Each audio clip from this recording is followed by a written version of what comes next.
Okay, so today we're going down a rabbit hole. Down the rabbit hole we go. Yeah, you guys sent us a really interesting one too. It's about this project called sSsR8M by Jose Vargas Pacas. Oh, yeah. I looked at this one. It's wild. Yeah, it is. And we've got like a whole bunch of different stuff to look at with this one. Art, comics, children's books even, music albums, Yeah. YouTube videos. We've got like little marketing blurbs, all sorts of things. And it's, I don't know, it's like a puzzle we've got to put together. Seems like it. Yeah, so our mission, should we choose to accept it, is to figure out what is at the core of this sSsR8M thing. What's the vision, what connects all this stuff? Because on the surface, it seems all over the place. It really does. The range of this stuff is pretty incredible. Yeah, like $1 million paintings next to these like, I don't know, kind of jokey little descriptions. And then you've got children's books about a goldfish named Goldie, and then hip-hop, and then Hobo Art. It's like, what is going on here? Yeah, it's going to be interesting to see if we can even find a thread through all this to make sense of it for everyone. Right. And at the heart of it all is this guy, Jose Vargas Pacas. He's the one who started sSsR8M. And get this, he said he wants to influence pop culture with a pure and honest spirit. Wow. I know, right? And he says he's aiming for inner voice growth, development, and even like unification with the universe. Unification with the universe through art. Yeah, through creation and sharing. So pretty big goals, right? That's a lot to unpack. It's a lot more than just making some art. Definitely. So we're going to look at the art through his R80Z gallery thing, and the comics, those are called scratch paper comics, and the children's books. We've got this Bear and Lion series and a book called A Drop in the Sea, and then a bunch of music too. That's quite the spread. It is. It is. So let's start with the art. This OURTZ gallery, right off the bat, there's this thing, I don't even know what to call it, these SCAMMN investment strategies. Okay. And basically, you can buy or donate $1 million. $1 million. $1 million. Yeah, for one of his original acrylic paintings. Oh, and it says he's an indigenous artist from Northern America. Yes. Okay. And the money, it says it's to help heal the world and fill Jose's pockets. Like straight up. Oh, and it's non-refundable. Serious inquiries only. Non-refundable. So that's quite the proposition. What do you make of that? $1 million for a painting? Is this guy serious? I don't know. Is it a wild number? Right. It's like, okay, he's making a statement. I mean, even if nobody buys it, just putting that price tag out there. It gets you talking about it, that's for sure. Exactly. And then you look at these descriptions, it's almost like he's poking fun at the whole art world thing. What do you mean? Like the first painting is called #1 self-portrait, and the description is, it's like looking in a mirror. That's it? That's it. Then there's #2 the blue wave. It says, surf's up, dude. Timeless vibes ride vibrant electric tides. Like, what? Yeah. You'd never see that in a real gallery next to a $1 million artwork. It's so casual. It's like he's trying to be funny, but it's also making you think, right? Like, what is art? What's it worth? Yeah, and it gets even weirder. So, #3eye the storm says, calming chaos with soothing strokes and swirls. Get some culture with this bad boy hanging in your bedroom. Okay. And then #4RA battles space aliens. It's like, what even is that? And the description is, deadass be serious. High concept art that is perfect for your dinner parties. Dead as be serious. That's what it says.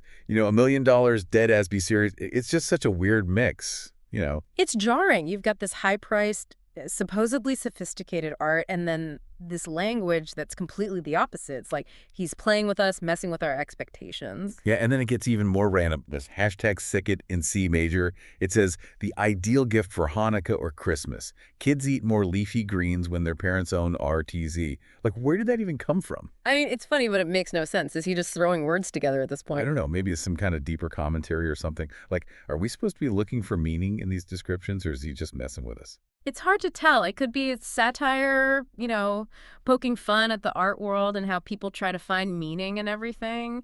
Or maybe it's just, his sense of humor. And then there's #7 the rapture. Originally, it was called The Rapture Comes to Hell, but now it's about, get this, shaking your booty to the visuals. So he's changed the whole meaning of the painting. Seems like it. It's like he's saying art doesn't have to be this fixed, serious thing. It can change. It can be about having fun, too. That's an interesting take, for sure. And then you can't forget about #5 living graveyard. For $1 million, you get a casket, a headstone, a ceremony, and a burial plot. not a painting, not a sculpture, a burial plot. Whoa, hold on. This is getting a little dark now. That's a whole other I level. know, right? It's like, is this art? Is this a statement about death? Is it a business venture? It's like he's asking, what are you really buying when you buy art? Is it just an object or is it an experience? Or in this case, a final resting place. Right. It's heavy stuff for sure. Yeah. Okay, so let's move on to something a little lighter, the comics. He's got this series called Scratch Paper Comics, and he calls them the flagship of S.C.A.M.M., whatever that means. They're supposed to be like crude relics that tickle your emotions. Yeah, and apparently he doesn't care too much about nudity or swearing or even if the words are spelled right. Okay, so not your typical Sunday funnies then. No, Yeah. not really. Yeah. And they're super cheap, like $2 or $3 each. A far cry from his $1,000,000 paintings. So he's going for quantity over quality here. Maybe, or maybe he's just trying to reach a different audience. It's like he's got something for everyone, you know? Yeah, it's interesting that contrast between the super expensive high concept art and these cheap raw comics. Like, he's saying art can exist in any form at any price point. Right. And there's one called Scratch Paper Comics, First Offense. And this one is definitely not for kids. It says it's for mature audiences. Even though the previews are clean, the actual comic has nudity and swearing and stuff. Yeah. There's even a funny little warning for anyone under 18 who's easily influenced, like, don't come crying to us if you get corrupted by this comic. Yeah, well, that's pretty straightforward. Yeah, it's like he's intentionally trying to be a little edgy and provocative, like those old underground comics, you know? Yeah, pushing the boundaries a bit, testing the waters. Exactly. Yeah. Okay, let's switch gears again and talk about the children's books. We'll start with this Bear and Lion series. Oh, I saw those. They looked cute. They do. And it's interesting. It's both picture books and comics aimed at, get this, ages 4 to 18. That's a pretty big age range. I know, right? Like, what kind of story can appeal to both a little kid and a teenager? Makes you wonder. Yeah, maybe the themes are simple enough for younger kids, but there's something deeper in there for older readers. That's what I'm thinking. So there's one called Bear and Lion, an epic adventure story of two brothers, and it's about these two, Bear and Lion, as they go through their day and meet all these different characters that teach them about their place in the world. Sounds pretty wholesome. It does. It's credited to sSsR8M too, so it's definitely part of this whole thing. So even in his children's books, he's trying to get these bigger messages across. Yeah, about finding your place in the world, about learning and growing. Okay, makes sense. Then there's Bear and Lion Wake the Dreaming Dragon. And in this one, the elders ask Bear and Lion to go to the top of this volcano to wake up a dragon so they can get more wisdom fruit. A dragon. Yeah, so this one's a little more fantastical, you know? Yeah, definitely. And it makes you think about those classic stories about heroes going on quests and facing their fears. Totally, and maybe the dragon represents knowledge or something like that. Right, and the wisdom fruit could be like enlightenment or Yeah. something they need to gain along the way. Yeah. Exactly. Now this one's got a great title. Bear and Lion in. Thanks, I will. Mr. Raccoon, the Moon, and a Big Red Balloon. Wow, that's a mouthful. I know, right? So it's about this raccoon, Mr. Raccoon, who wants to go to space. It's supposed to be about determination and faith and friendship and all that, and it's all illustrated with colored pencils, which is kind of cool. It sounds pretty cute. And it says it's book 2 of Scratch Paper Comics, so it's not all just the adult stuff. Right, so maybe those comics are more like an umbrella term for different kinds of stories, some for kids, some for adults. Like different lines within the same brand, kind of. Yeah, that's a good way to put it. And then, oh man, this one. Bear and Lion Experience Death and Success featuring Goldie. This one's a little heavier. Oh, is that? So they get this goldfish, Goldie, for Christmas. Yeah. And the story goes through the seasons with them, winter, spring, summer, fall. They do all these things with Goldie, like building a snowman and playing in the wildflowers. Oh, that's nice. It is. It's really sweet. They go to the beach. They fly kites. It's like a whole childhood in this one book, you know. Yeah, it's like a celebration of childhood, all those little moments that make it special. But then Goldie dies. Yeah, no, that's sad. It is. The boys are really upset, but this Mother Owl character, she tells them they should honor Goldie by doing all the things they used to enjoy together. That's a beautiful way to look at it, turning grief into a celebration of life. Yeah, and so they build this igloo, and they do an art show, and they write songs, all these things they did with Goldie. It's like they're keeping her memory alive through their actions. It's a really powerful message for kids about dealing with loss and finding ways to remember those who are gone. Definitely. And so they realize that Goldie's still with them in their memories, and the next Christmas, they get a puppy, Roscoe. A puppy. That's a nice happy ending. It is. But what's really interesting is that This story, it's also Rap Group 2, Part 1, which is a single on Apple Music. Like, it's both a children's book and a rap song. Wow, that's wild. So he took this whole story about Goldie and turned it into a rap. Seems like it. And it's Part 1, so maybe there's a whole rap album about Bear and Lion. That's pretty ambitious. I'm curious to see how he translates that children's story into a rap song, what kind of vibe it has. Me too. Okay, one more children's book. This one's called A Drop in the Sea. It's about this little drop of water on a window, and the drop, it wants something more out of life. Okay. And it learns to find joy in the everyday things. It's actually really sweet. Sounds like a nice message. It is. And it's all made with like scissors, photography, glue, digital effects, colored pencils, markers, all kinds of stuff. It's like a big mixed media project. That's cool. It sounds really creative. It is. It's book 1 of Scratch Paper Comics, too. So, again, it's connecting back to that wider thing. Yeah, I'm seeing a pattern here. Okay, so are you ready to dive into the music? Because there's a lot of it. Yeah, let's do it. Hit me with some tunes. All right, so we've got albums on Apple Music, YouTube, all over the place. And there are a lot of them, like a lot. We're talking albums from like 2012 all the way up to 2024. So he's been making music for a while. Yeah, it looks like it. And the titles are all over the map. Like there's Pop Culture Classics, Mateo's Rap Group, Media Magic Music. Media Magic Music, what's that about?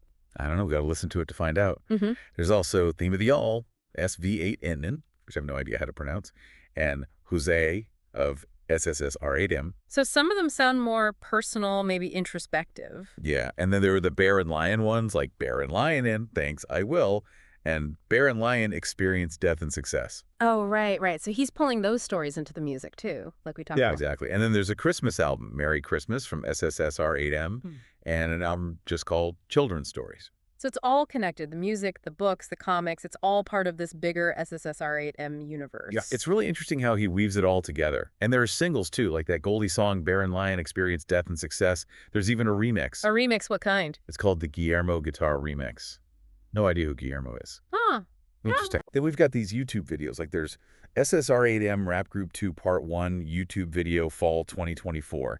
And the description says it's about like society and personal struggles. And it even mentions blockchain and Bitcoin. Blockchain and Bitcoin. I know, right? So it's like he's bringing in these current events and technology into his music, which is kind of cool. Yeah, it makes it feel really contemporary, like he's trying to capture the zeitgeist or whatever. Exactly.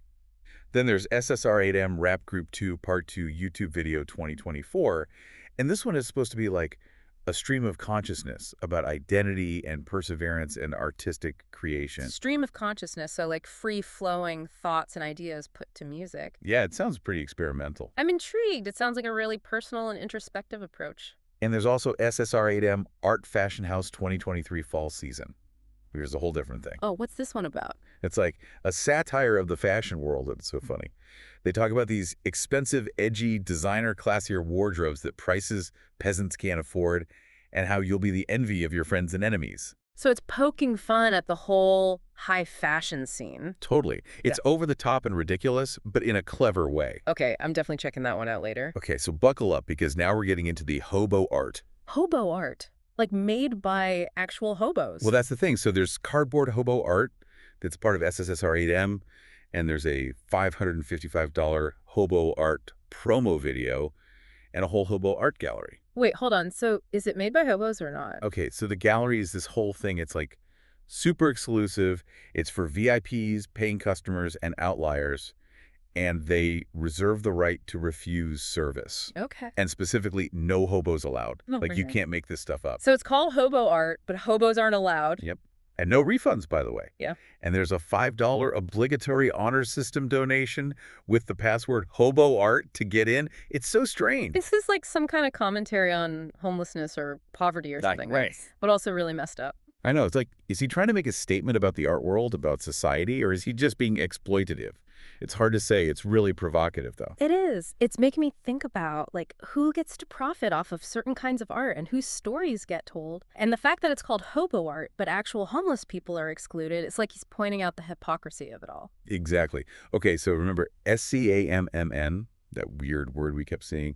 It stands for sSsR8M, Comics, Art, Music, Memes, NFTs. Oh, wow. So it's like everything he does all under one umbrella. Yeah, and it's interesting that he includes memes and NFTs. It shows that he's aware of the current digital landscape and how art is changing and evolving. For sure, he's not afraid to embrace the new and the different. Totally. And if you want to support his creative existence, you can donate to sSsR8M through PayPal, Venmo, Cash App, GoFundMe, you name it. They're not picky. Seems like they're covering all their bases. And of course, there's the website, www.sSsR8M.com.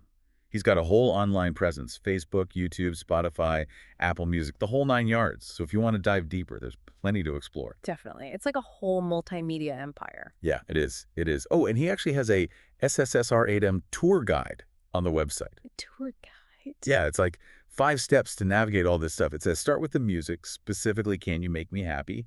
Then check out the OURTZ art. Remember those $1 million paintings? Then there's scratch paper comics for a couple bucks. And then, of course, the children's stories like A Drop in the Sea and the Goldie one. And finally, he says, if you really want to help, donate to SCAMMN. So it's like a roadmap for experiencing all the different aspects of his work. Yeah, choose your own adventure kind of thing, which is kind of cool. Oh, and one last thing. There are some snippets of writing, like poetry or spoken word, called pasted text. Pasted text. What's that about? It's like a stream of consciousness, very raw, talking about society, feeling disillusioned with things, the struggles of being an artist. There's one line about how everything is so expensive and we're all distracted by meaningless stuff. Relatable. Right. And then there's another bit about the internet, like what the fook is a Kindle? And when's the last time there was a good CD smashing? CD smashing, that takes me back. So it's like he's reflecting on how technology has changed things, both good and bad. Exactly. It's interesting, these pasted text pieces, they feel very personal, like you're getting a glimpse into his inner thoughts and anxieties about the world. It's a good reminder that behind all the art, the music, the comics, there's a real person with real thoughts and feelings. Totally. So, wow, what a journey, right?